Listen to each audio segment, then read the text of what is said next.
Baik Bapak dan Ibu,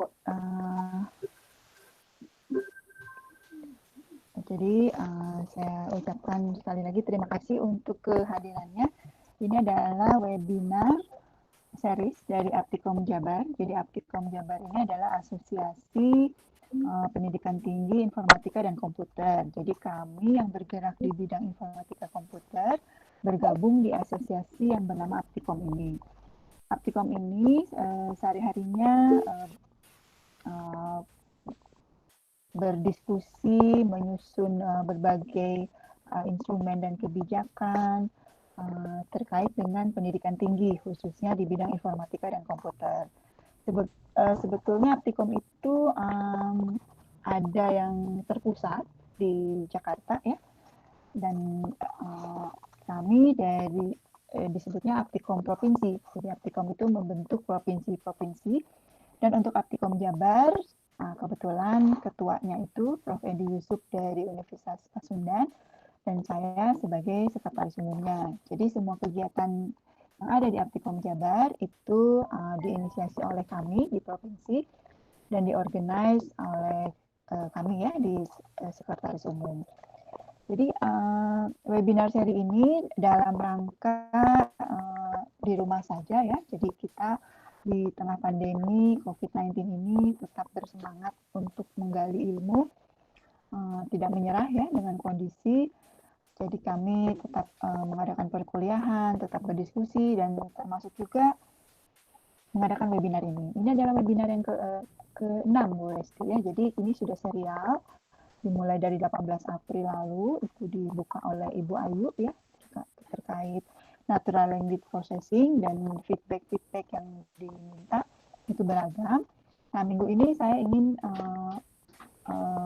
memperkenalkan mengenai game ya, karena sebetulnya industri game ini prospek ke depan menurut saya ya. Jadi memang instead of anak-anak kita bermain game, seharusnya diperkenalkan bagaimana membuat game ya.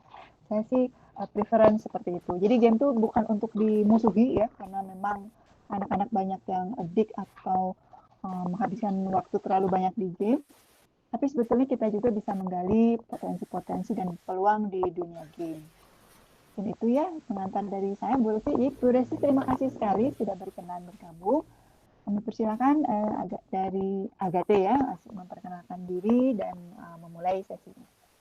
Enggak, terima kasih. Oke.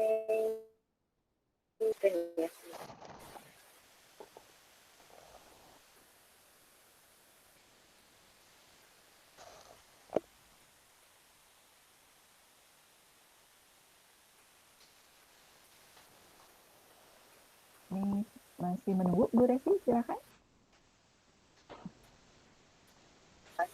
Saya lihat tadi tamu-tamu ini ada dari Katolik Santo Thomas ya, dari Widya Dharma Pontianak, jauh-jauh ya, dari Duri Riau, dari Tasik,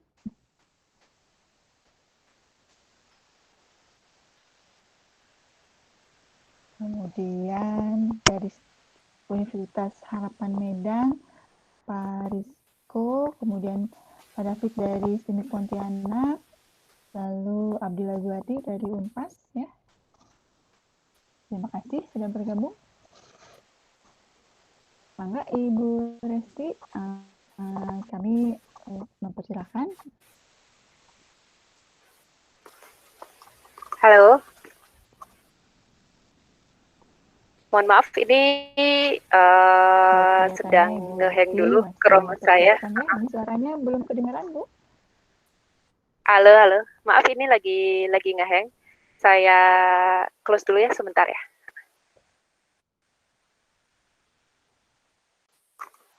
Bu Resti sudah berbicara, tapi kalau di saya tidak terdengar. Bapak dan Ibu bisa dengar suara Ibu Resti nggak?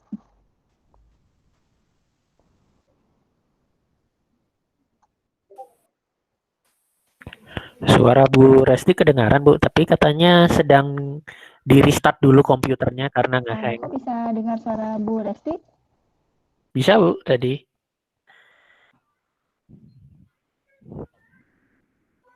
Hanya komputernya sedang di-restart, kata Bu Resti tadi. Oke, kalau bisa silahkan ya, berarti saya yang nggak bisa dengar ya. Oke, saya akan perbaiki audio saya. Silakan. Oke.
Halo.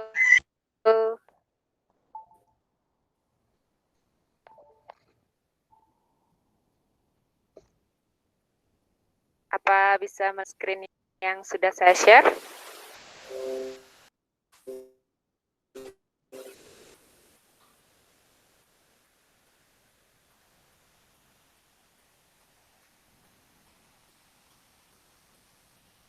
Oke. Oke. Saya mulai begitu ya. Untuk webinar kali ini, saya berterima kasih sekali atas kesempatan. Lalu di hari ini saya mungkin akan sedikit menjelaskan tentang jenis-jenis pekerjaan. Jadi semoga ini nanti bisa berguna terhadap Bapak Ibu dan juga mahasiswa-mahasiswa yang sedang ada di jurusan Bapak Ibu. Setelah itu juga akan menjelaskan tentang proses pengembangan sebuah game seperti itu. Saya mulai aja ya. Nah, perkenalan dulu, nama saya Resta. Sekarang saya Head of Agate Academy.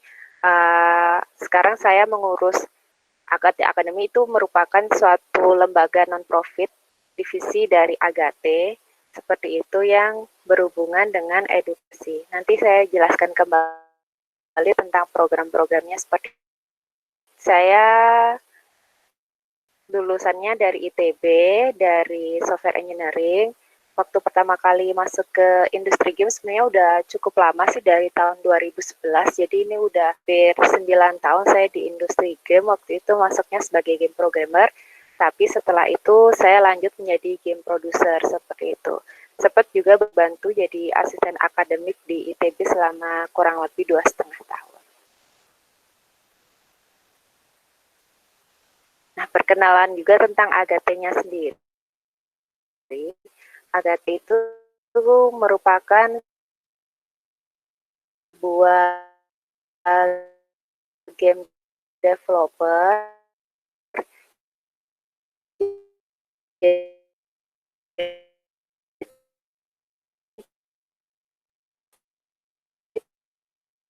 kita di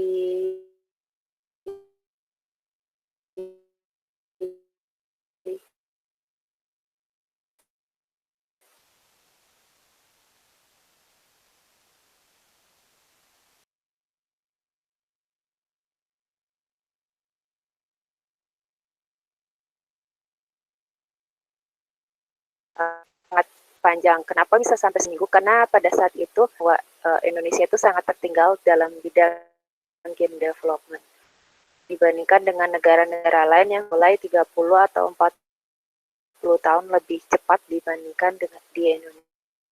Agate awal-awal berdiri kita berusaha untuk kompengan 90 jam 1 minggu. Tapi sekarang udah enggak, sekarang sudah normal kembali.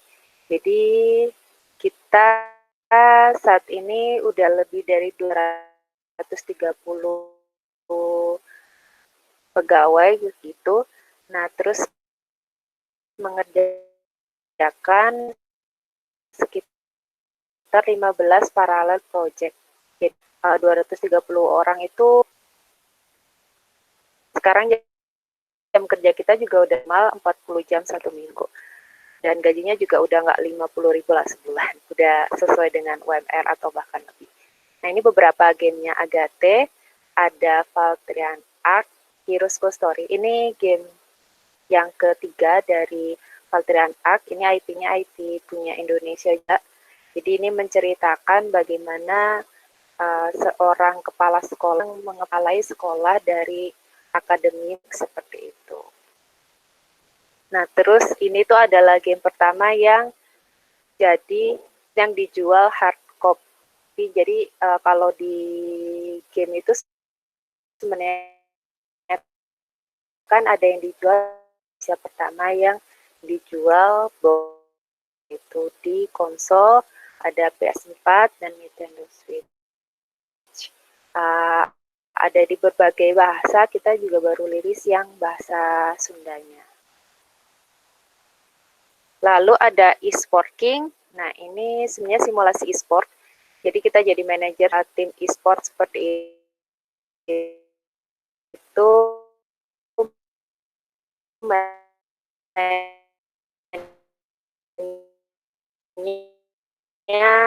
Battle dengan orang yang lain. Visual novel seperti itu.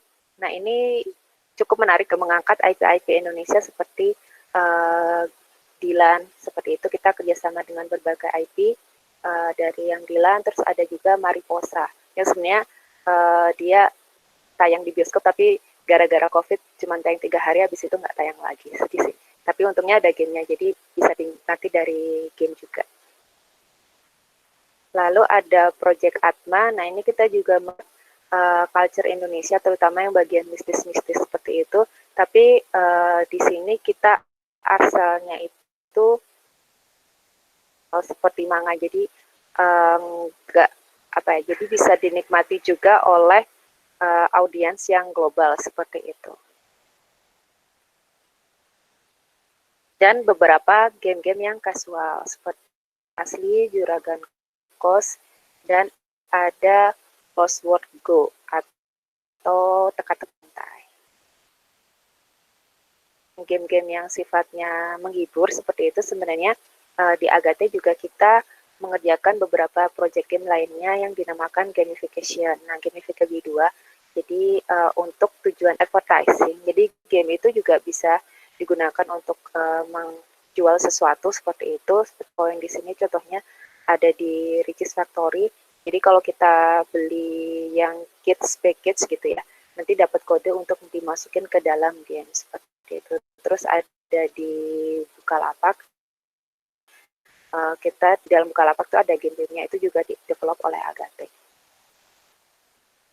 Ada juga yang custom gamified learning. Nah, kalau yang custom gamified learning ini lebih untuk mengajari orang dengan cara bermain game seperti itu. Contohnya ada game, di sini ada game yang customer service. Jadi bagaimana orang itu belajar dari sebuah game cara-cara apabila ada pelanggan yang datang. Ini kebetulan untuk bank seperti itu.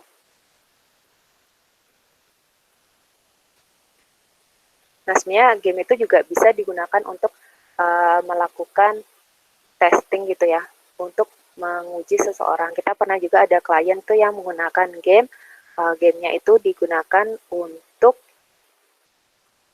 di suatu tahapan asesmen ketika orang tersebut ingin masuk melamar ke perusahaan seperti itu. Jadi dari game tersebut itu bisa kelihatan apakah orangnya ini tuh merupakan orang yang persisten atau orangnya ini tuh termasuk orang yang mudah menyerah. Nah, setelah di-track selama 3 tahun orang-orang tersebut bekerja, ternyata benar gitu, ada korelasi antara hasil dari game dengan performa dari orang-orang tersebut seperti itu. Nah, terus di sini juga ada gamified learning experience Levio. Jadi ini bukan game tapi kayak aplikasi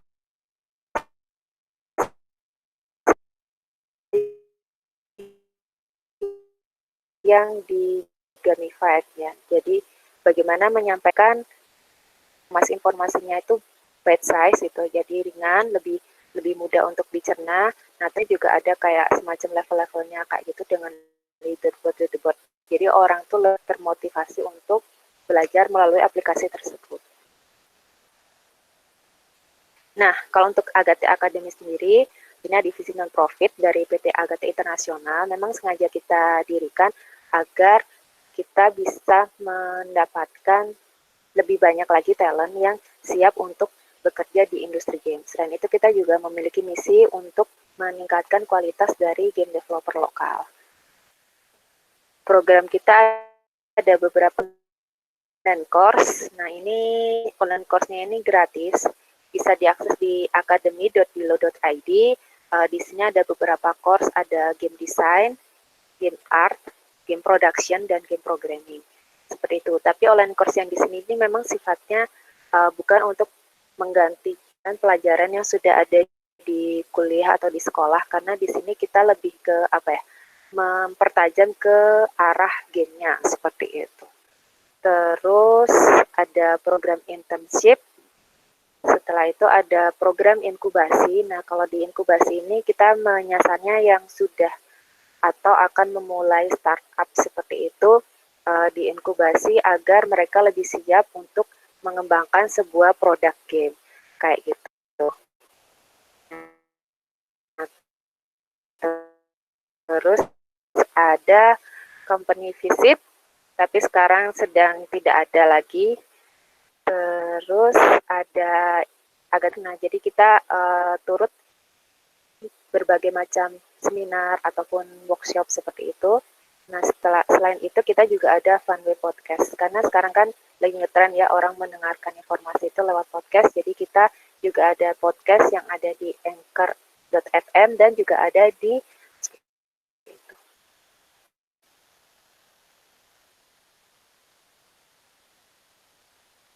pekerjaan di industri. Sebenarnya untuk pekerjaan di industri game itu tidak melulu terkait dengan game development. Pekerjaan di industri game itu sangat beragam karena memang dalam satu perusahaan game saja itu ya pasti dibutuhkan kayak role-role yang cukup general. Misalkan ada finance-nya atau ada legalnya, terus ada HR-nya yang seperti itu, lalu ada marketingnya. Nah, itu tuh sebenarnya di luar game development. Jadi sebenarnya yang berhubungan dengan industri game itu sangat banyak sekali. Nah, ini gambarannya untuk di game sendiri sebenarnya kalau untuk development-nya itu bisa dibagi jadi produksi, art, pemrograman, desain, pengujian dan kualitas, audio, dan pemasaran. Nah, sebenarnya saya ngambil dari buku, sebenarnya tidak saklek sih pembagiannya seperti ini ya. Jadi ada beberapa yang sifatnya itu kayak spesialisasi, tapi tidak semua game butuh role yang ada spesialisasinya. Nah, produksi ini lebih ke kayak mengarahkan bagaimana game tersebut itu diproduksi. Biasanya ini dilakukan oleh seorang produser. Lalu art itu untuk membuat aset-aset dari gamenya. Jadi misalkan membuat karakter, terus membuat environment, itu ditangani oleh art. Nah, terus ada pemrograman, ya pemrograman pasti tahu semuanya. Pemrograman itu sendiri bisa ada spesialisasinya, tapi kalau di Agate biasanya kita spesialisasinya cukup sederhana, yaitu front end dan back end seperti itu. Kecuali memang ada beberapa project game yang membutuhkan spesialisasi lebih khusus, misalkan ada game yang membutuhkan engine gitu, maka kita akan ada engine programmer seperti itu. Terus ada desain. Nah, ini kalau di game kita membedakan game artist dengan game designer. Kenapa beda? Karena kalau game artist itu lebih ke untuk memproduksi aset seperti yang sudah saya sebutkan tadi, memproduksi gambar untuk background, gambar untuk karakter, misalkan seperti itu untuk UI. Nah, kalau desain di sini itu lebih ke yang membuat rules dari permainannya. Karena game itu kan sebenarnya adalah sekumpulan rules seperti itu ya, ada reward sistemnya. Nah, yang membuat aturannya itu siapa? Yang membuat itu adalah game designer. Lalu ada pengujian dan kualitas. Nah, kalau untuk yang pengujian dan kualitas ini bisa disebut sebagai game tester, seperti itu. Mereka adalah yang mencoba game, terus memastikan bahwa game itu akan dideliver dengan budget yang sangat minimum. Terus ada audio, ini yang membuat audio untuk game. Nah, jenisnya bisa macam-macam. Ada musik, ada sound effect. Terus kalau misalkan butuh untuk merekam suara seperti itu, dia juga akan terlibat di situ. Seperti itu. Terus ada divisi yang berhubungan dengan pemasaran. Pemasarannya juga sebenarnya macam-macam sih. Ada yang lebih ke promosi, ada yang lebih ke branding kayak gitu, ada yang lebih benar-benar yang jualannya, ada juga yang community manager seperti itu. Nah, kalau untuk tim developer sendiri sebenarnya ada produser, terus ada game artist, ada programmer, ada game designer, ada audio, game audio engineer, dan ada game tester seperti itu. Ini adalah tim developer. Nah, biasanya tim developer ini juga akan ditemani oleh orang dari segi bisnis, yaitu seorang product manager.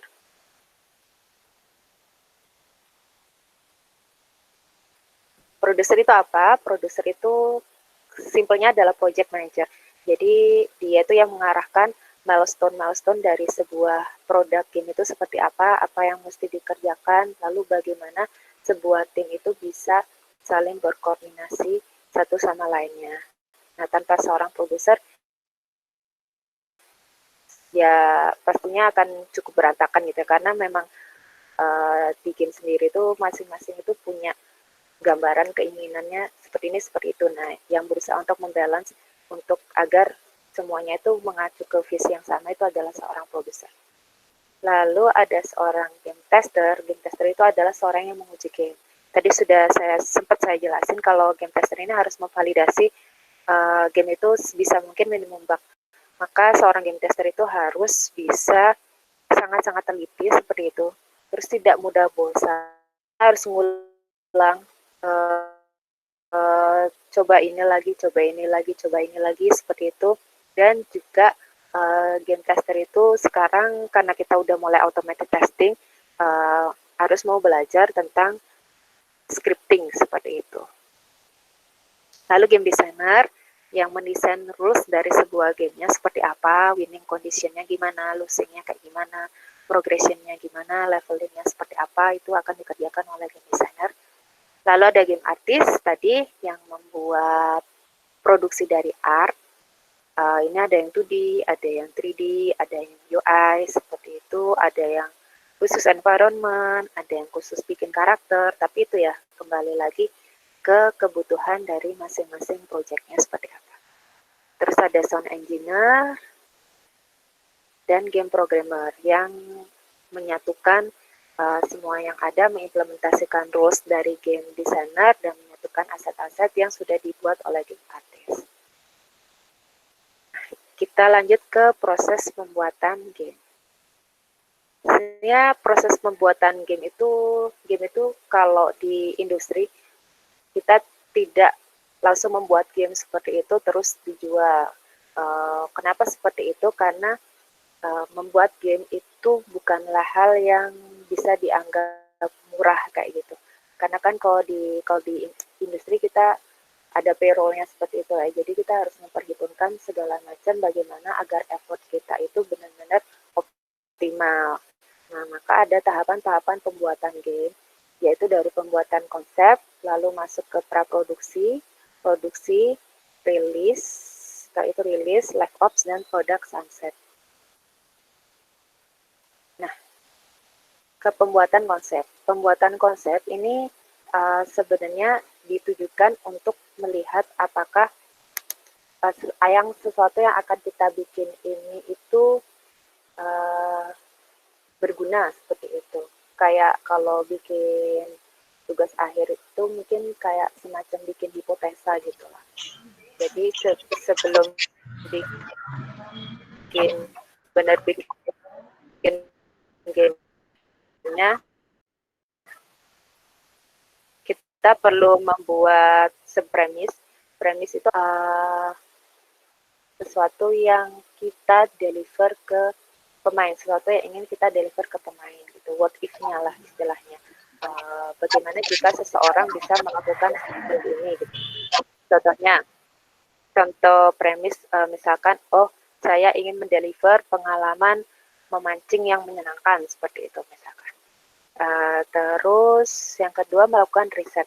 Nah, riset ini ditujukan untuk melihat apakah ada potensinya di pasar. Bagaimana caranya? Ya bisa dengan melihat game-game yang saat ini ada seperti apa gitu. Terus bisa kelihatan kurangnya dari game itu apa, misalkan seperti itu. Bisa juga membaca artikel tentang tren dari game yang akan ada untuk beberapa tahun mendatang itu kira-kira seperti apa. Nah, itu juga termasuk dari riset. Yang terakhir, membuat dokumen yang berisi konsep lengkap. Jadi dokumen yang isinya konsep lengkap itu ada premisnya, lalu ada core game loop. Jadi aktivitas-aktivitas apa saja yang akan dilakukan di dalam game itu, lalu ada target audiensnya juga, semacam ada kayak pembenaran kenapa game ini itu bagus dan perlu dibuat seperti itu. Nah, setelah itu kita masuk ke riset kelayakan. Jadi di riset kelayakan ini konsep itu akan dibedah untuk diperhitungkan apakah biayanya itu bisa kita tangani seperti itu. Lalu apakah ada kesulitan teknis? Kalau ada, apakah kita bisa menangani hal tersebut? Lalu apakah ada orang yang bisa mengerjakan game tersebut gitu?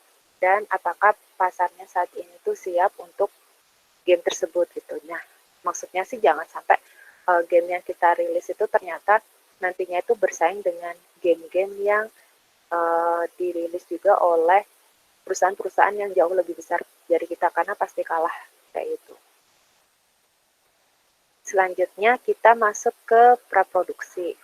Nah, di praproduksi ini dilakukan validasi konsep, lalu pembuatan prototype, playtesting, dan yang terakhir itu membuat MVP atau vertical slice. Nah, validasi konsep ini bagaimana sih caranya? Validasi konsep ini punya beberapa cara sih. Kayak misalkan membuat survei gitu ya. Kita mensurvei orang-orang yang kita rasa cocok dan akan memainkan game yang kita bikin seperti itu. Kita tanya-tanya di wawancara, biasanya game apa, kapan sih mainnya gitu. Terus yang menarik dari game itu apa? Terus kenapa kamu mau mengeluarkan uang untuk game tersebut, misalnya seperti itu. Nah, kita tanya-tanya, terus kalau misalkan ada game dengan konsep seperti ini, apakah kamu tertarik untuk memainkannya, kayak gitu-gitu.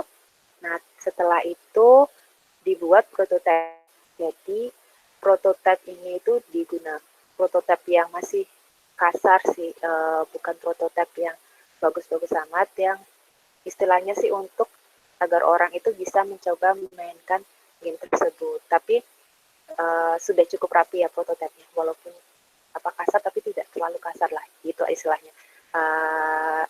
Agar orang itu tertarik untuk memainkannya. Nah, lalu game itu dilakukan playtesting. Playtesting itu orang mencoba untuk memainkan prototipenya.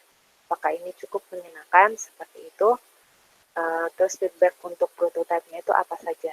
Nah, dari situ kita nanti bisa melihat, sebenarnya dari validasi konsep juga sih, kita bisa melihat apakah game tersebut itu layak untuk dilanjutkan ke tahap berikutnya atau tidak.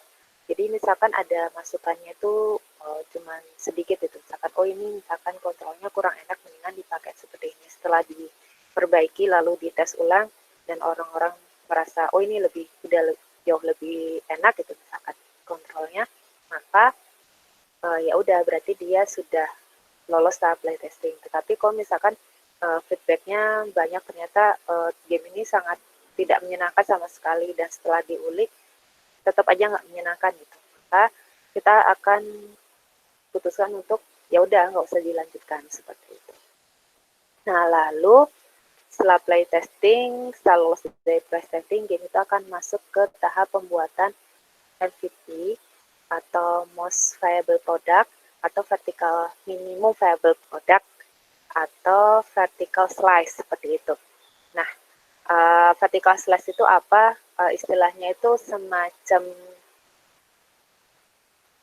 produk yang kontennya itu minimum tapi sudah merepresentasikan hasil akhir dari game tersebut gitu. Jadi art-nya udah pakai yang bagus seperti itu, yang memang nantinya itu hasil akhirnya juga akan seperti ini. Nah, itu pre-produksi. Tujuannya dari adalah memang untuk riset ya, untuk riset apakah konsep game tersebut bagus gitu.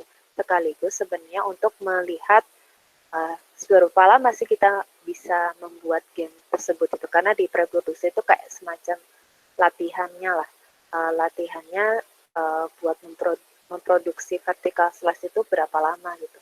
Nah, kalau di produksi ini kita akan mengejar konten yang full seperti itu istilahnya. Nah, produksi sendiri itu dibagi menjadi beberapa tahapan: pre-alpha, alpha, dan state launch, dan beta. Sebenarnya pre-alpha ini adalah tahapan untuk mempersiapkan tahapan alpha dan state launch. Jadi di pre-alpha ini lebih menghasilkan berbagai macam jenis dokumen. Kayak misalkan dokumen kebutuhan asetnya seperti apa, terus kan dokumen untuk yang desain dokumennya, terus desain dokumen, technical desain dokumen, itu diproduksi di tahapan pre-alpha ini. Nah, ini diproduksinya itu ya berdasarkan hasil pre-produksinya. Jadi karena pre-produksi tadi udah bikin vertical slice, di pre-alpha ini bisa dibikin timeline yang kira-kiranya kalau kita bikin full content itu jadi berapa lama sih. Nah, terus selanjutnya itu ada alpha dan state launch. Nah, kalau alpha dan state launch ini sebenarnya ini adalah tahapan untuk merilis sebuah game, tetapi kita nggak pakai identitas dari developer utamanya, seperti itu. Nah, kenapa begitu? Ini tuh ya biasa dilakukan agar mengurangi bias dari yang ngasih review. Nah, tujuannya dari alpha dan state launch ini adalah untuk mendapatkan feedback yang kuantitatif maupun kualitatif dari sebuah game. Jadi di tahap alpha ini game itu akan diberikan analitik seperti itu. Nah, nanti dari analitiknya itu bisa kelihatan itu apakah game ini itu memiliki user yang cukup banyak dan apakah user tersebut itu loyal terhadap game-nya. Nanti bisa kelihatan dari hasil state launch. Nah, kalau hasil state launch-nya masih kurang gitu ya, kita lihat seberapa kurang sebenarnya. Kalau kurang dikit ya udah perbaiki lagi, state launch lagi, seperti itu sampai bagus. Kalau misalkan kurangnya sangat banyak, setelah dicoba perbaiki dan masih ya berarti ya udah berarti kita putuskan untuk terminate game-nya. Tapi kalau misalkan ternyata hasilnya bagus nih, cuma minor-minor aja, nah kita bisa lanjut ke tahapan. Nah, tahapan beta ini sebenarnya berbeda dari alpha dan beta, itu lebih banyak di konten sih, lebih banyak di kontennya. Jadi kalau di tahapan beta itu kita produksi lebih banyak konten lagi agar siap untuk masuk ke rilis. Nah, di rilis itu ada soft launch, ada grand launch. Bedanya sebenarnya sih ya lebih ke besarnya aja sih. Jadi Kak, soft launch itu gunanya untuk mendapatkan user-user yang awal seperti itu. Nah, kalau grand launch itu untuk apa ya, kayak ada marketingnya, kita spend budget marketing yang lebih besar untuk mendapatkan pemain lebih banyak seperti itu.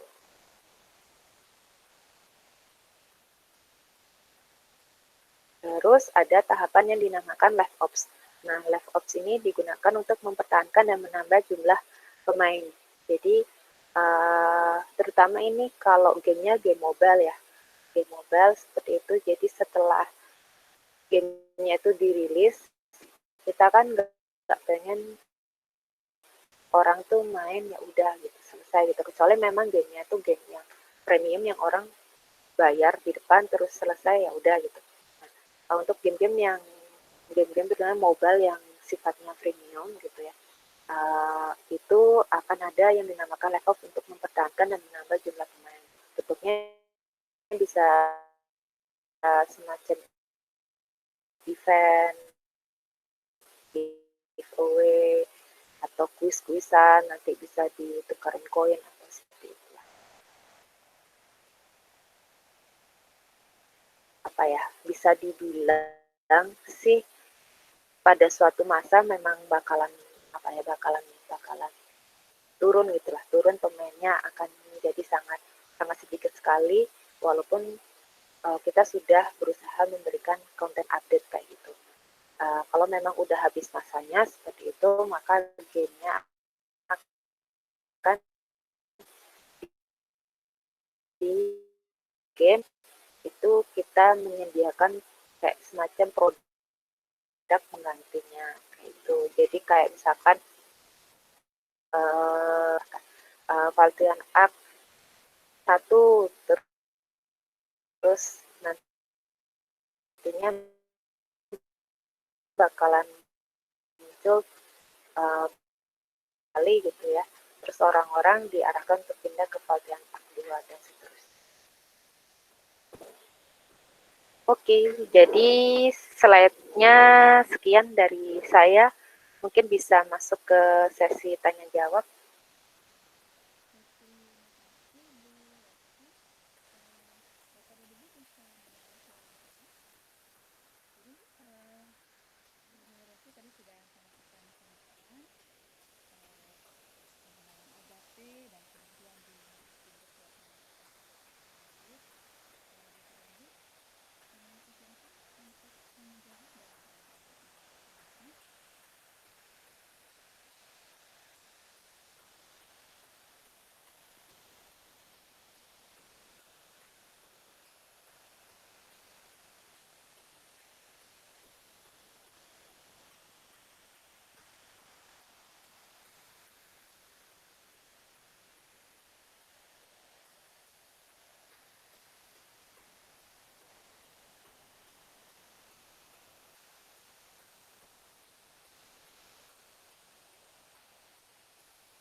Pelan sekali, Bu.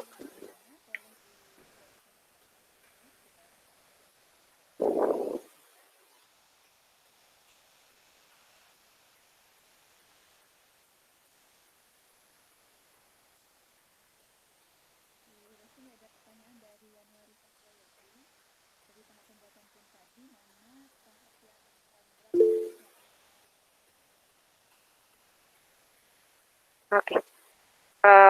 Langsung dijawab aja ya, Bu. Halo.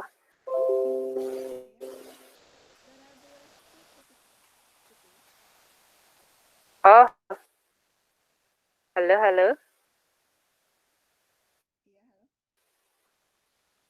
Halo. Lancar nggak ya? Atau putus? Halo? Sebentar saya coba ganti koneksi dulu aja ya. Coba ganti hotspot dulu sebentar.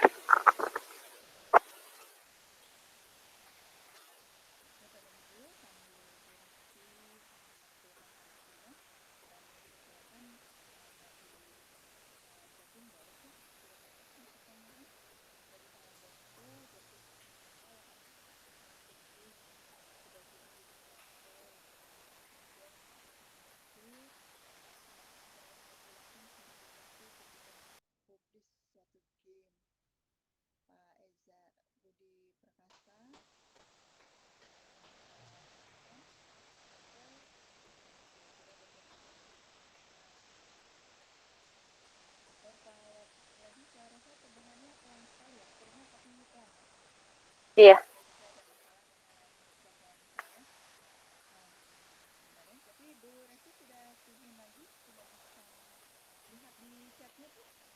Halo, iya bisa bisa. Suara saya udah jelas belum ya? Saya bisa dengar. Bu Resti bisa lihat ke chat? Iya bisa, oke. Saya jawab dari chat ya. Oke, pertanyaan pertama. Oke, scroll dulu ke atas. Oke, dari Pak Yanuar ya. Dari tahap pembuatan game tadi, tahap mana yang paling berat prosesnya?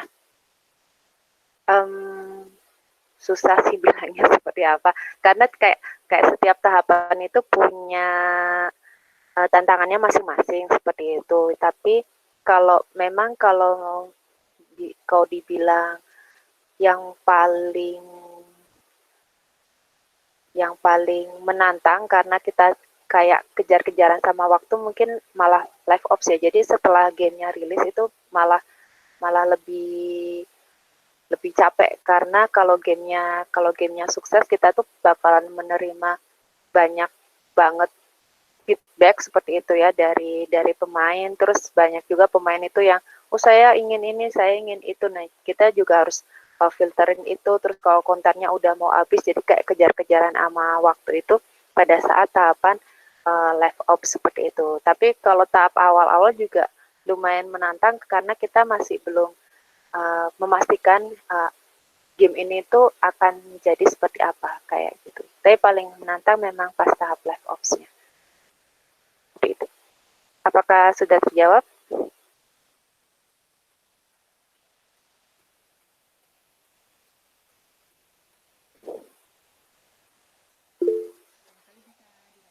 Oke, lanjut dulu ya. Oke. Oke, pertanyaan yang kedua dari Pandoko. Untuk job desk minimal yang harus disiapkan untuk membangun game sebagai indie developer perlu apa saja? Yang pasti game development teamnya tuh harus lengkap dulu. Jadi ada produser, terus game artist, game designer, dan ada yang bisa menangani untuk audio. Walaupun sebenarnya nggak harus satu orang satu sih.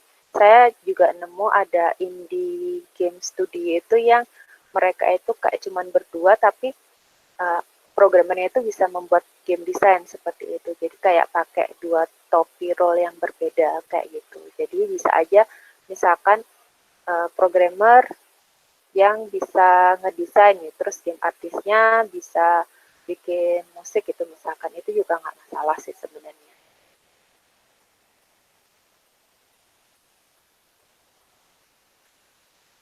Terus pertanyaan selanjutnya dari Pak Muin, kalau biasanya permasalahan terkait regulasi yang sering dihadapi ketika mempublish suatu game itu apa saja ya?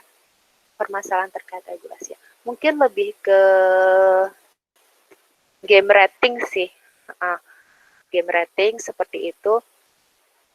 Tapi karena kita kalau di Agates ini saya sejujurnya sih kurang tahu ya, karena biasanya kita juga kalau mau mempublish ke luar negeri gitu, kita biasanya bekerja sama dengan publisher seperti itu. Jadi yang bertugas untuk merilis gamenya di luar negeri itu lebih ke publishernya seperti itu. Tapi kalau misalkan di Indonesia sendiri sebenarnya tidak ada kebijakan-kebijakan khusus yang gimana sih sebenarnya, asalkan kita comply dengan game ratingnya aja sih. Terus dari Eza Budi Perkasa, kalau untuk skala UKM, unit kegiatan mahasiswa game developer, kira-kira bagian mana saja yang dibutuhkan? Desainer, programmer, dan lain-lain maksudnya. Oke. Mungkin kalau untuk skalanya kegiatan mahasiswa, desainer butuh, programmer butuh, game artist juga butuh seperti itu. Kalau misalkan project manager sebenarnya kalau bisa belajar sambil jalan sih seperti itu. Jadi nggak benar-benar perlu banget kalau di skalanya di mahasiswa. Tapi game design itu perlu banget untuk dipelajari agar bisa mengerti membuat sebuah game itu ada tujuannya seperti itu. Programmer juga pastilah penting dan game artist juga penting seperti itu.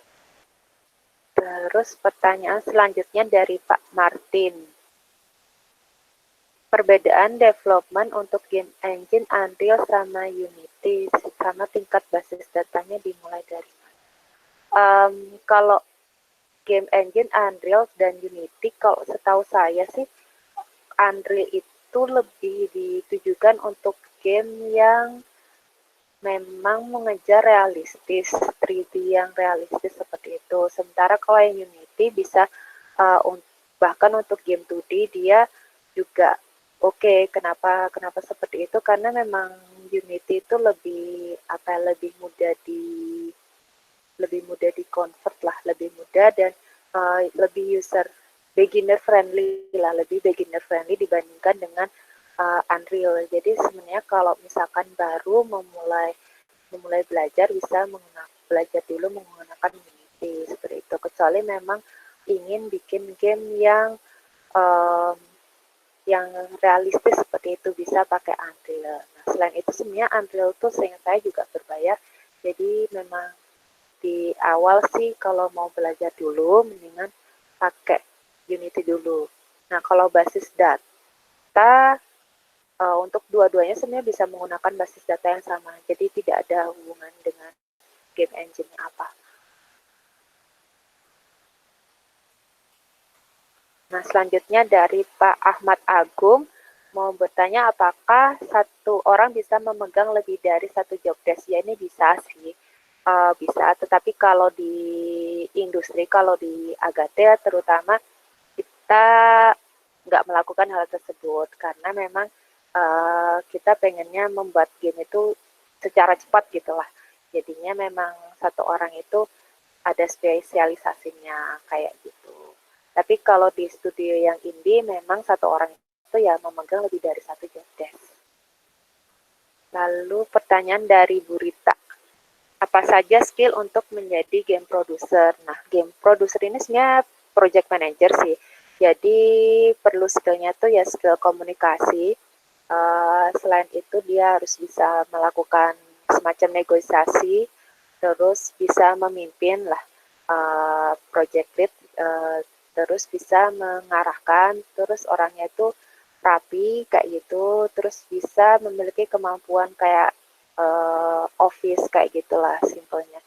Bisa pakai Excel, bisa pakai Word. Sebenarnya simple sih untuk seorang game producer itu kalau tools yang dibutuhkannya.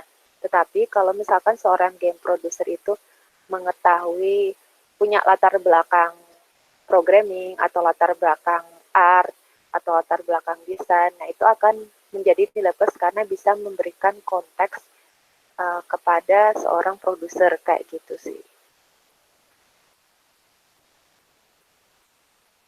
Kalau job desk-nya produser sendiri sih lebih ke ya itulah menghitung budget, terus membuat jadwal kayak gitu, terus membuat prioritas mana sih yang harus diprioritaskan untuk di minggu ini. Nah, oleh karena itu sebenarnya bikin prioritas kayaknya mah gampang, tetapi sebenarnya nggak segampang itu. Jadi memang butuh latihan lah terus menerus.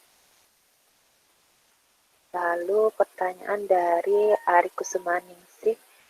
Dari sisi akademisi, untuk keperluan penulisan ilmiahnya, apakah proses pembuatan game ini dapat masuk ke jurnal internasional? Sisi mana yang bisa diangkat atau ditulis?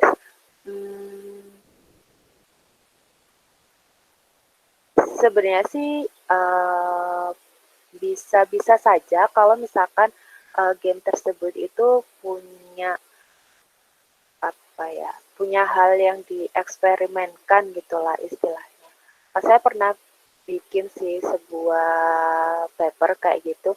Nah, ini tuh lebih ke yang sempat saya ceritain tadi, jadi kayak membuat game untuk customer service. Nah, terus bagian validasi ke usernya kayak gitu, itu bisa diangkat menjadi sesuatu yang bisa dimasukkan jadi ke jurnal internasional kayak gitu sih. Karena sebenarnya di game sendiri kan kita melakukan riset juga ya, walaupun risetnya itu lebih ke riset pasar untuk mengetahui apakah pemain itu menyukai game kita, kayak gitu. Selanjutnya dari If All Lamaindi, contoh game yang pernah dibuat tadi sudah sempat disebutkan dari game-gamenya Agate. Kalau game yang pernah saya buat sebagai seorang produser tadi sempat disebutkan ada game yang Memories. Itu saya sempat jadi produsernya di situ. Terus ada beberapa game lagi sih, ada game puzzle, terus ada beberapa game serius games, semacam game untuk olahraga kayak gitu, itu juga pernah saya buat.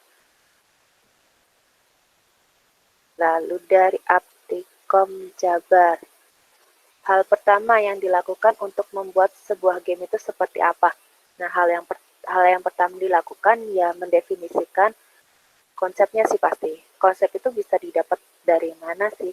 Nah, konsep itu bisa didapat dari problem atau opportunity. Nah, ini kayak ya emang sudut pandang bisnis banget ya. Sekarang itu kita lihat sebenarnya ada masalah apa sih gitu.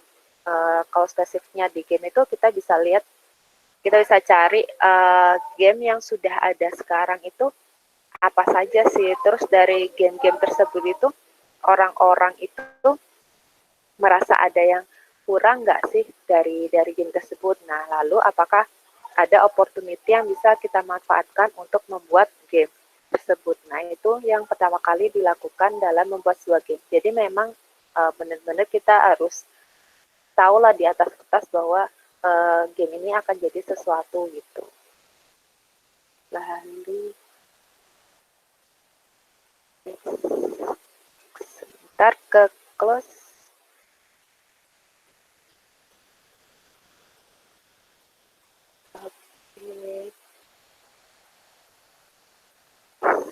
Sekarang mahasiswa diarahkan untuk membuat produk, aplikasi atau games karena ada program eCraft yang mana lebih mengedepankan kearifan lokal. Ada standar nggak untuk hal itu, misal genre atau sejenisnya? Nggak ada sih sebenarnya, tetapi sebaiknya kalaupun mengusung kearifan lokal atau edukasi itu apa ya, nggak istilahnya mah nggak langsung di depan mata banget gitulah, karena kayak misalkan ya ceritakan tentang perang di Penegoro gitu, nggak tiba-tiba pas di depan ininya, depan pas lagi main itu benar-benar ada tulisan kayak sejarah lalalalalalala, itu akan membuat pemain itu jadi malas gitu ya. Sebenarnya yang kalau kita mengangkatnya itu dengan cara yang bagus gitu, orang itu nanti toh akan tertarik juga untuk mempelajari kearifan lokal tersebut gitu. Misalkan tadi game yang saya contohkan untuk dilihat kan Code Atma gitu. Nah, di Code Atma ini kan kita mengangkat mistis Indonesia kayak gitu. Misalkan ada pocong, terus ada kuntilanak, ada buaya putih kayak gitu.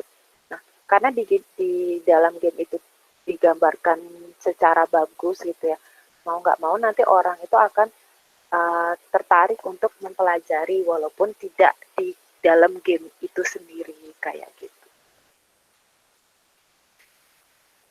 Jadi tidak ada genre, tidak ada patokan genrenya kayak gitu, tapi sebaiknya sih nggak eksplisit banget gitu lah. Jadi yang bagus memang yang apa ya, yang membuat orang penasaran aja. Lalu dari Pak Septian, untuk menyelesaikan satu buah game diperlukan banyak berapa orang yang terlibat dan untuk waktunya berapa lama dalam menyelesaikan satu buah game. Nah, ini pastinya tergantung balik lagi ke skala game yang ingin dibuat dan berapa dan kualitasnya ingin seperti apa, seperti itu. Jadi saya nggak bisa jawab sih berapa orang dan berapa lama. Lalu dari Pak Degi Hong, untuk job desk dalam suatu tim antara AAA dengan game non AAA ataupun indie memiliki spesifik role yang berbeda-beda. Misalnya AAA title sering dengan role dengan sebutan high level. Oke, jadi pertanyaannya adalah, ya kalau untuk AAA sebenarnya memang itu kan high budget sekali gitu. Biasanya memang bisa sampai ribuan orang yang mengerjakan sebuah game AAA dan role-nya sudah sangat spesifik sekali karena memang skala yang dikerjakannya itu sangat-sangat besar sekali gitu. Artis, visual effect ada sendiri itu. Visual effect juga ada visual effect programmernya sendiri kayak gitu. Jadi memang role-nya sangat-sangat spesifik sekali. Tapi kalau di tim Indonesia sendiri karena memang di Indonesia game developernya juga masih sedikit. Ya bayangkan yang di Agate pun, yang Agate paling besar se-Indonesia baru 200-300 orang kan. Sementara di negara lain itu memang sudah sampai puluhan ribu orang satu perusahaannya. Makanya kita memang belum bisa membuat game AAA lokal kayak gitu. Lalu ada dari satu kilah. Pemrograman apa yang digunakan dalam membuat game? Ya ini tergantung, balik lagi ke toolsnya sih. Kalau untuk Unity ya pakainya C#. Tapi sebenarnya bikin game yang nggak harus pakai Unity banget sih. Bisa juga kalau misalkan mau pakai engine-engine yang lain itu juga nggak apa-apa. Mau pakai RPG Maker juga nggak apa-apa. Yang penting eksekusinya untuk membuat game jadi itu bagus. Terus dari Rifki Naufal Taufik Rohman. Bagaimana caranya kita menarik minat pasar agar mau memainkan game yang kita buat? Nah, ini kebalik. Harusnya yang dilihat itu adalah pasar itu untuk saat ini menginginkan game seperti apa, lalu dicoba untuk memenuhi hal tersebut seperti itu. Jadi kalau misalkan untuk menarik minat pasar untuk memainkan game kita ya bakalan effortnya bakalan berat kayak gitu. Jadi lebih baik kita mencari opportunity yang sudah ada di pasar. Game-nya itu apa, lalu kita membuat game berdasarkan hal tersebut.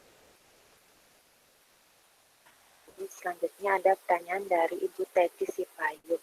Software untuk membuat game apa ya? Apa perlu codingan selain gambar? Maaf tadi tiba-tiba lag. Ya betul, perlu codingan. Kalau misalkan membuat pakai Unity ya tadi misalkan. Atau kalaupun pakai engine yang lain yang minim codingan, cuma butuh scripting juga banyak sih sebenarnya. Jadi ya bisa langsung dicari aja sih, bisa pakai RPG Maker misalkan, atau misalkan pakai Ren'Py buat bikin visual novel seperti itu. Banyak sekali sih sekarang yang sudah menyediakan engine untuk membuat game. Lalu pertanyaan dari Pak Ahmad Agung Alfarisi. Kemarin-kemarin ada berita yang sempat booming tentang suatu game yang diharapkan. Apa ya gamenya ya? Saya kurang update nih. Bagaimana tanggapan Ibu akan hal itu? Mungkin mungkin yang waktu itu ini ya masalah gara-gara memainkan game tersebut lalu tiba-tiba ada teroris dan jadinya di gamenya dipermasalahkan gara-gara adanya teroris tersebut karena gamenya cukup sadis. Nah, yang perlu kita pahami di sini itu adalah bahwa game tersebut itu memiliki rating seperti itu. Bahwa rating itu ya seharusnya itu dipatuhi. Jadi akan salah apabila anak SD atau anak TK itu memainkan PUBG. Karena harusnya PUBG itu ratingnya besar. Saya cek juga ya. PUBG rating.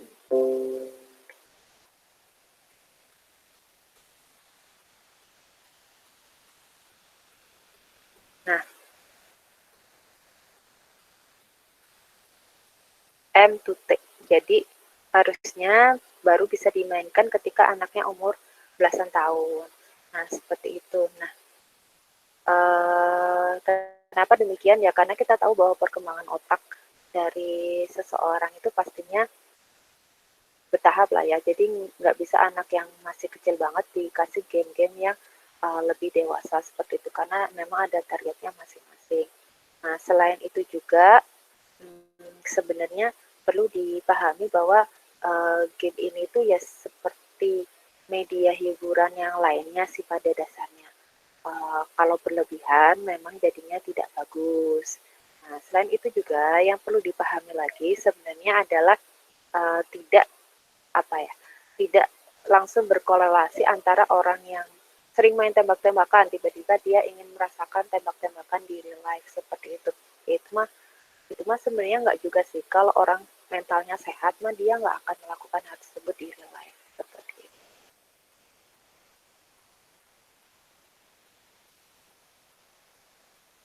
Terus dari Pak Yanuar, teknologi bahasa yang akan digunakan Agate dalam membuat game.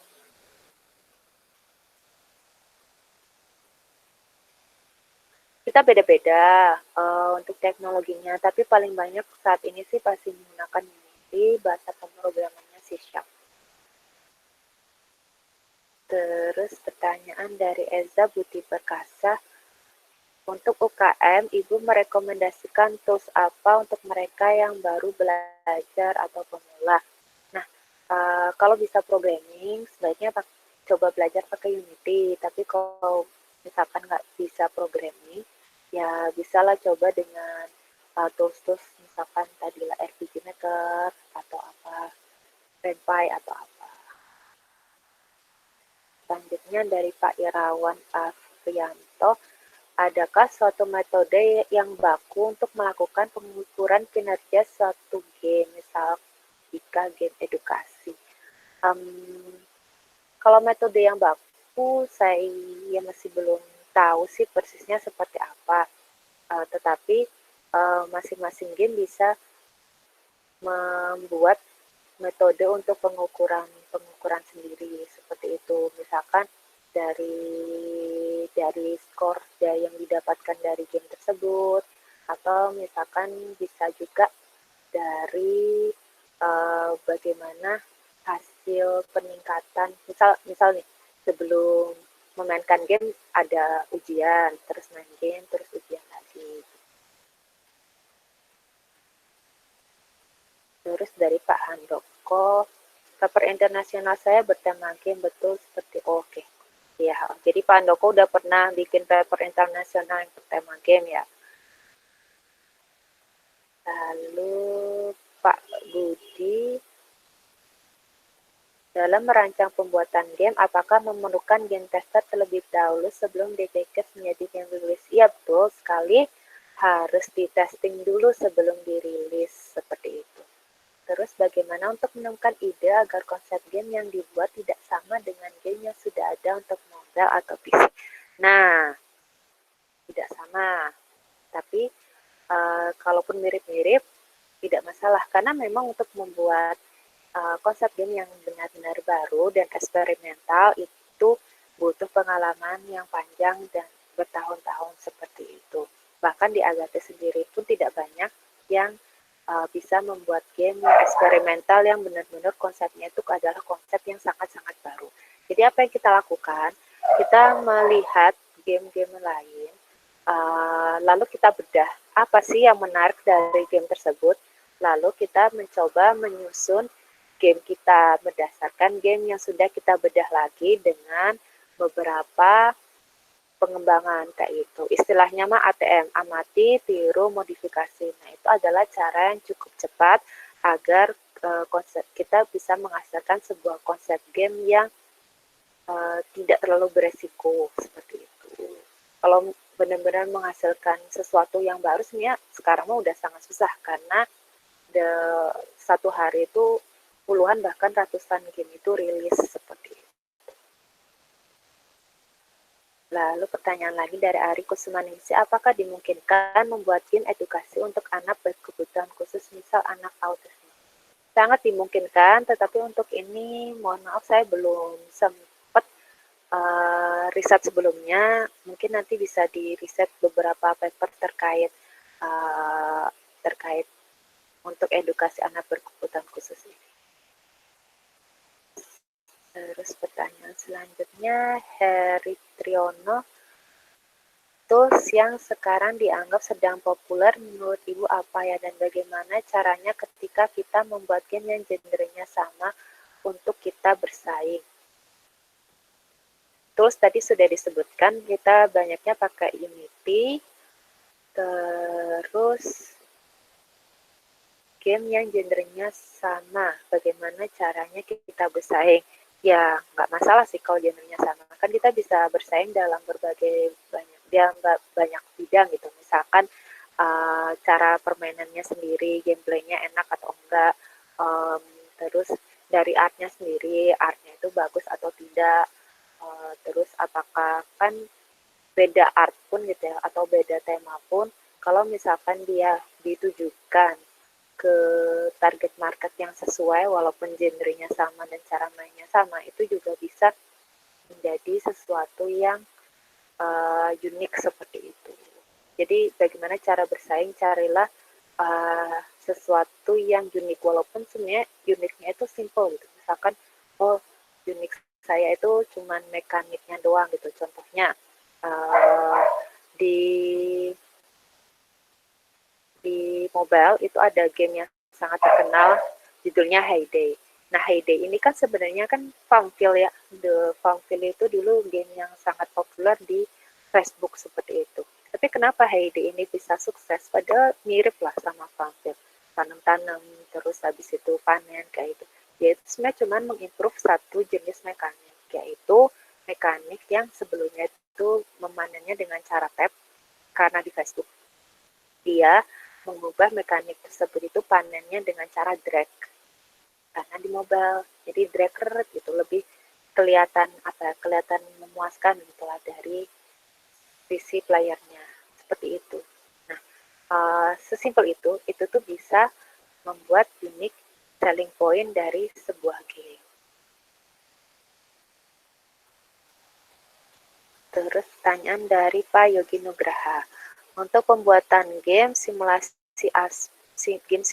aspek apa saja yang perlu kita perhitungkan untuk membuat game tersebut terasa real sehingga game tersebut bisa dijadikan satu game untuk mengedukasi. Nah, kalau untuk game simulasi, kalau memang ingin real, kita harus mencari orang yang pakar di hal tersebut gitu.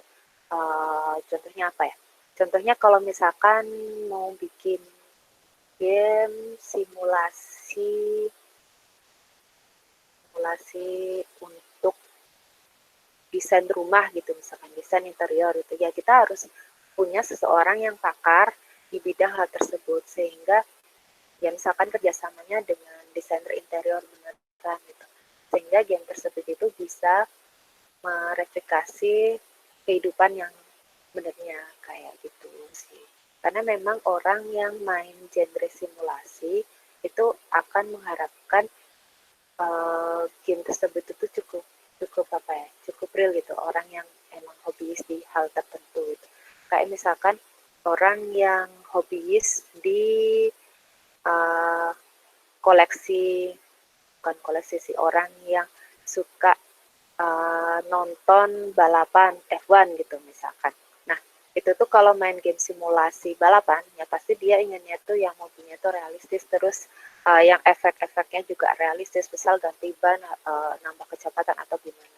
Sehingga memang harus ada orang yang pakar di bidang tersebut. Pertanyaan selanjutnya dari Ari Kusumaningsih. Terus pemrograman apa saja bisa digunakan untuk anak usia dini atau SD? Nah, kalau anak usia dini atau SD mungkin bisa mulai pakai Scratch kayak gitu ya, yang sifatnya itu lebih drag and drop, atau yang drag and drop lagi apa misalkan Constructo itu bisa juga digunakan untuk drag and drop. Lalu pertanyaan dari Aptikom Jabar. Kalau dari Agate sendiri, apakah sudah pernah melakukan survei pasar mengenai konsumen itu lebih suka main game berbasis PC atau mobile? Ya, kalau sudah, apa? Nah, ini sebenarnya ada website-website yang sudah menyediakan hasil survei tersebut. Nah, jadi dari hasil survei tersebut, yang bermain mobile itu pasti lebih banyak dibandingkan yang bermainkan PC. Tapi patut disadari bahwa behavior orang yang bermain PC itu berbeda dengan orang yang memainkan game mobile. Dimana kalau orang main game PC itu memang orang yang niat untuk bermain seperti itu. Karena memang kan buka PC, laptop itu kan butuh waktu gitu ya. Jadi emang orang tersebut itu orang yang sudah punya niat, oh ya saya ingin spend waktu sekitar 1 atau 2 jam untuk bermain nih. Nah, kayak gitu. Sementara orang yang bermain di game mobile itu lebih banyak orang-orang yang ingin mengisi waktu luang kayak gitu. Jadi memang lebih banyak orangnya yang ingin sekedar mengisi waktu luang. Bosen lah scroll sosial media, mau main game aja kayak. Nah, ini juga nanti bisa berpengaruh kepada durasi game yang ingin dibikin. Lanjut ke pertanyaan Muhammad Ikhlasul Al-Islami. Berapa tahun belakangan saya sering mendengar istilah loot boxes. Oke, sebenarnya apa itu loot boxes? Apa pengaruhnya bagi pemain dan developer, serta bagaimana tanggapan Ibu sebagai developer? Loot boxes itu adalah sesuatu yang didapatkan. Jadi istilahnya apa ya? Kalau main game gitu kan, kita tuh kan akan mendapatkan reward. Nah, reward tersebut itu yang nantinya itu kayak dikasih box seperti itu. Nah, setelah itu si box itu bisa dibuka, terus di dalamnya itu akan ada hadiahnya. Nah, seperti itu. Nah, pengaruhnya sebagai pemain dia tentunya akan lebih mengengage pemain tersebut seperti itu. Nah, untuk developer sendiri ya, developer berarti kayak semacam punya tools untuk membuat player itu kembali lagi ke game tersebut kayak gitu. Nah, biasanya loot boxes ini itu sifatnya apa ya? Bisa dibilang sifatnya itu agak kadang-kadang itu random gitu. Jadi kayak surprise kamu dapat ini gitu. Nah, dengan adanya bagian randomize itu membuat orang itu penasaran terhadap apa yang nantinya akan dia dapatkan kayak gitu.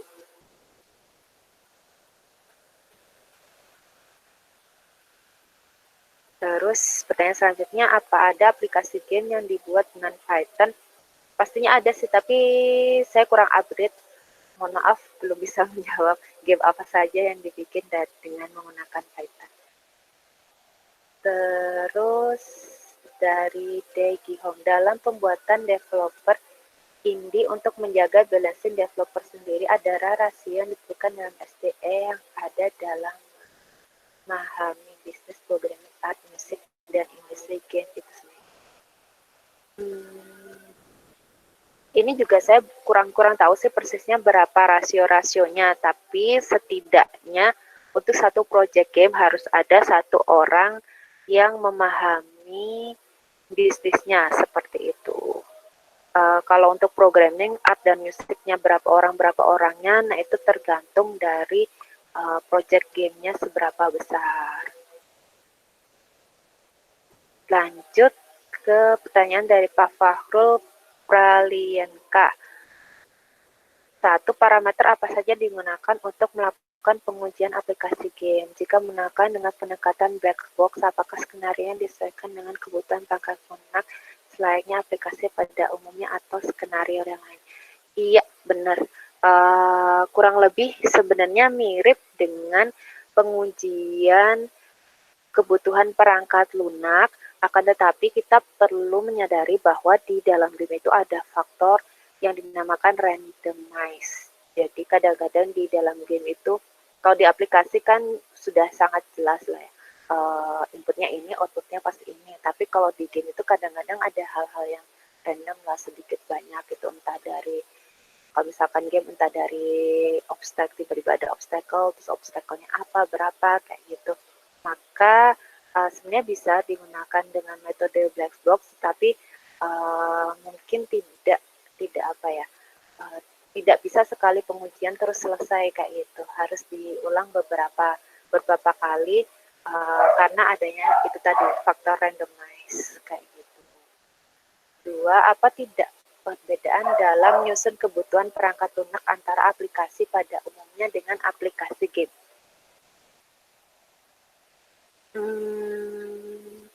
Kalau untuk ini sebenarnya game itu lebih bisa dibilang sebenarnya lebih cocok kalau menggunakan metodenya itu metode agile ya kayak gitu. Sebetulnya sih kalau untuk menyusun fitur-fitur kayak gitu sih bisa juga mirip-mirip dengan penyusunan kebutuhan perangkat lunak.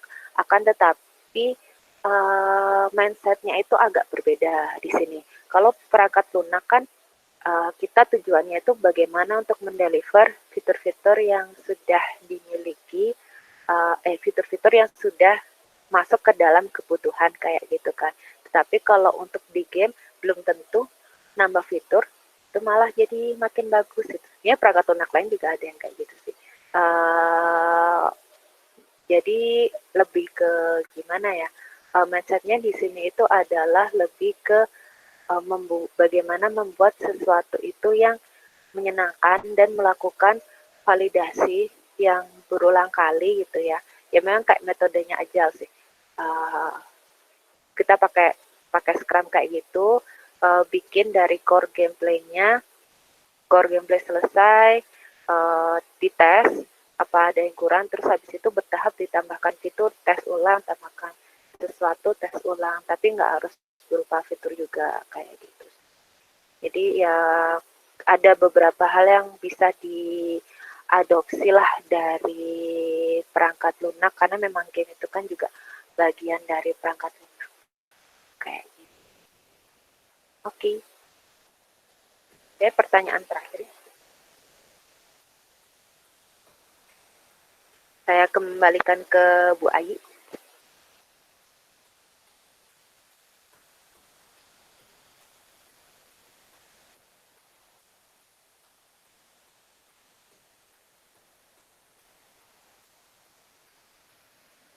Baik, Ibu Resti, terima kasih untuk tadi banyak juga pertanyaannya ya seputar mulai dari development, tools, kemudian tingkat kesulitan dan lain sebagainya ya. Ini belum masuk ke teknis ya Bu ya. Jadi sebetulnya Bapak dan Ibu kalau memang ingin masuk ke teknis, kelihatannya harus ada webinar lanjutan ya Bu ya. Iya mungkin. Terkait, karena ini pertanyaannya tadi saya lihat generik ya, jadi lebih ke apa pangsa, kemudian tools, kemudian game mana yang populer dan lain sebagainya ya. Ya sebelum ini baru awal mungkin ya Bu ya. Oke. Baik, Bapak dan Ibu masih ada pertanyaan? Kalau kita Bu Resi kita ada 2 room ya, ini room pertama, di room yang kedua kita buka juga di room lain Bu, meeting lain. Tadi sudah ada beberapa pertanyaan yang disampaikan dari room kedua ke sini. Tapi nggak tahu nih room kedua apakah masih ada yang ingin ditanyakan? Oke, kalau misalnya dirasa cukup, kita sudahi saja ya. Bu Resti ada tambahan-tambahan barangkali? Oke. Gimana nih kalau tertarik mau berkecimpung di game, game development? Mungkin ini emang hari ini tidak terlalu teknis karena memang tujuannya lebih memberikan gambaran umumnya dulu gitu ya. Kalau memang tertarik untuk mempelajari teknisnya tadi lah game design seperti apa, game artist, game production, seperti itu bisa cek di online course kita. Online course-nya saat ini masih gratis sih dan belum ditutup. Jadi di online course itu bisa ada saya sekalian share screen lagi deh. Baik. Jadi sebetulnya di Agate ada online chat ya untuk tanya jawab terkait game developer ya. Online course-nya ini jadi di sini itu ada berbagai macam materinya sih dijelaskan di bagian ini tuh lebih detail, misalkan tentang programming gitu ya. Di programming ini ada latihannya untuk membuat mini game seperti itu. Terus ada di dalamnya itu ada disisipin kayak konseptualnya sedikit demi sedikit gitulah, kayak misalkan untuk fisiknya seperti apa, kayak gitu. Banyak. Ini free, Bu? Ya, atau ini gratis. Kita gratis karena ini ya musim pandemik ya. Kita kerjasama Jadi dengan Telkom, Bu, kebetulan. Jadi memang ini kayak CSR-nya dari Telkom juga sih, Bu, sebenarnya. I see. Jadi Bapak dan Ibu bagi yang tertarik bisa ikut itu ya, online course-nya, dan itu free ya. Iya, untuk mahasiswanya juga gitu. Terutama untuk mahasiswa ya, untuk yang ingin bisa kita jadikan produk-produk tugas akhir ataupun kerja praktek ya, atau tugas besar kalau memang diperlukan. Baik, Bu Desi, terima kasih banyak ya untuk paparannya. Bapak dan Ibu, terima kasih banyak untuk perhatiannya. Webinar masih berlangsung ya, karena kita lihat pandemi ini belum selesai. Sepanjang pandeminya belum selesai, kita akan terus webinar ya. Bukan apa-apa, karena kita harus tetap menjaga semangat. Baik, Ibu dan Bapak, hari Kamis Bu Desi berkenan bergabung ya. Kami ada webinar, insya Allah dengan Ibu Ririn. Bu Ririn barangkali udah kenal ya, Bu Desi. Bapak dan Ibu, nanti hari Kamis itu masih game juga, tapi dari aspek riset ya. Jadi kebetulan Bu Ririn itu risetnya mengenai serius game. Jadi bagaimana, ya itulah serius game ya, disebutnya game tapi serius gitu. Saya juga nanti kita akan lihat sama-sama lah, Bu Ririn akan memaparkan. Temanya nanti gamifikasi ya. Jadi gamifikasi itu bagaimana segala sesuatunya kita setting supaya berwujud game ya, kurang lebih begitu ya kalau sederhananya gamifikasi itu. Nah, Bu Ririn, hari Kamis Bapak dan Ibu kita akan launch lagi ya seperti biasa. Jadi kita ada daftar peserta. Kenapa diminta mengisi? Karena memang kami membutuhkan data Bapak dan Ibu untuk sertifikat ya. Jadi sertifikatnya. Dan terima kasih juga Bapak dan Ibu yang sudah mengisi daftar peserta berikut donasi ya, donasinya kami akan teruskan untuk yang membutuhkan. Jadi kami fokusnya ke duafa, Bu Resti, karena di kondisi pandemik ini banyak juga orang tua mahasiswa ya, banyak juga di antara kita yang memang ternyata jadi tidak bisa punya penghasilan, meskipun bukan kaum miskin gitu. Kalau negara menjaminnya kan yang kaum miskin. Tapi di kita juga banyak yang ketika pandemi jadi tidak bisa bekerja. Nah, itu yang akan kita sasar ya. Jadi terima kasih sekali Bu Resti ya, ini insya Allah menjadi amalan Ibu ya, karena membantu webinar dan jadi ada ya. Terima kasih. Terima kasih Bu sudah diundang. Kalau gitu kita sudahi dulu pertemuan hari ini. Terima kasih Bapak dan Ibu sekalian ya. Kalau tertarik dengan serius game hari Kamis, kami akan segera launch ya. Sertifikat nanti dikirim melalui email yang tadi didaftarkan. Jadi Bapak dan Ibu yang memang belum sempat mendaftarkan email, boleh hubungi saya ya. Atau Pak Sudarsono. Bentar, saya kasih dulu nomor kontak. Jadi Bapak dan Ibu bisa kalau misalnya tadi bergabung tapi tidak sempat gimana ya? Saya tulis.